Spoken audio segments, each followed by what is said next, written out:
جب میت کو قبر میں رکھا جاتا ہے تو اس پہ کیا بیتتی ہے. ایک اچھا آرٹیکل تھا, مضمون بڑا جامع بھی تھا. وہ کہتا ہے کہ ہم نے جب سائنسی لحاظ سے تحقیق کی تو یہ جسم جو ہوتا ہے نا, اندر جو جاتا ہے, تو اس میں سب سے پہلے تغیر جہاں ہوتا ہے وہ ناخنوں میں ہوتا ہے.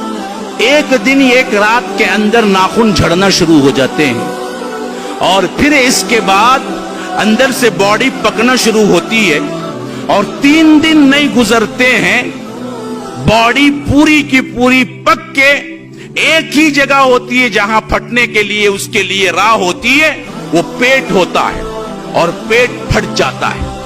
3 دن بھی نہیں ہوتے گزرتے, پیٹ اس کا پھٹ جاتا ہے, اور پیٹ پھٹتا ہے تو جو غلاظت اور جو بدبو وہاں سے نکلتی ہے نا, اتنی تیز اور زہریلی ہوتی ہے اس بدبو سے کہ اطراف کے جتنے حشرات الارض ہیں, جتنے کیڑے مکوڑے اور زہریلے ہیں, وہ تمام کے تمام اس بدبو کو سونگتے ہی پہچان لیتے ہیں کہ آج نئی دعوت ہے, نیا بکرا آیا ہوا ہے, کھانا ہے ہمیں.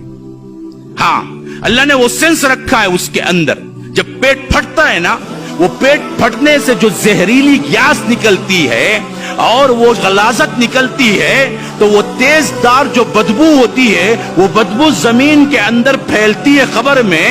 تو سائنسدان لکھتے ہیں, کہتے ہیں کہ وہ دراصل جیسے ہی آگے جاتی ہے تو مٹی کے اندر جو حشرات الارض ہیں اور خاص کر زہریلے کیڑے مکوڑے ہیں, ان کو وہ سینس جیسے ہی لگتی ہے, ان کو معلوم ہو جاتا ہے کہ نیا مردہ ابھی دفن ہوا ہے, کھانے کے لیے جمع ہو جاؤ, آج رات دعوت ہے. تو وہ پورے کے پورے جمع ہو جاتے ہیں. پھر اس کے بعد وہ ایسے کھاتے ہیں انسان کے جسم کو, ہڈیاں باقی رہ جاتی ہیں, اور یہ ہڈیاں بھی پھر چند دن کے بعد چٹکنے لگتی ہیں, الگ الگ جوڑ الگ ہونے لگتے ہیں. ایک ایک ہڈی ایک ایک جوڑ الگ کر دیتی ہے, اور کچھ عرصہ نہیں گزرتا اس کا کوئی نام و نشان نہیں رہتا ہے. یہ حالت ہو کر رہنے والی ہے ہر کسی کی. تمہارے جسم کو تم نے آرائش و زیبائش کے لیے اللہ سے ناراضگی اختیار کر لی, حرام کاری اختیار کر لی. ہاں, جو روز روز اللہ کے رسول کی سنت کو گٹر کے نالیوں میں بہاتے ہوئے نہیں ڈرتے, شیونگ اٹھتے ہی شیونگ کرتا بدبخت.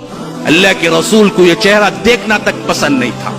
تم حوض کوثر کا جام لوگے شیونگ کر کے مر کے, یاد رکھو وہیں تمہاری کیا سختی شروع ہو جائے گی جب ملک الموت دیکھیں گے میت آئی ہے بغیر داڑھی کے, پکڑو اسے. نشانی تو لے کے نہیں آیا. ایک ہی تو عمل, ایک ایسا عمل ہے نا جی جو نامہ اعمال میں نہیں تمہارے ساتھ آتا ہے. باقی سارے عمل تو نامہ اعمال میں آتے ہیں. ایک عمل وہ ہے جو تمہارے ساتھ آتا ہے, وہ ہے داڑھی.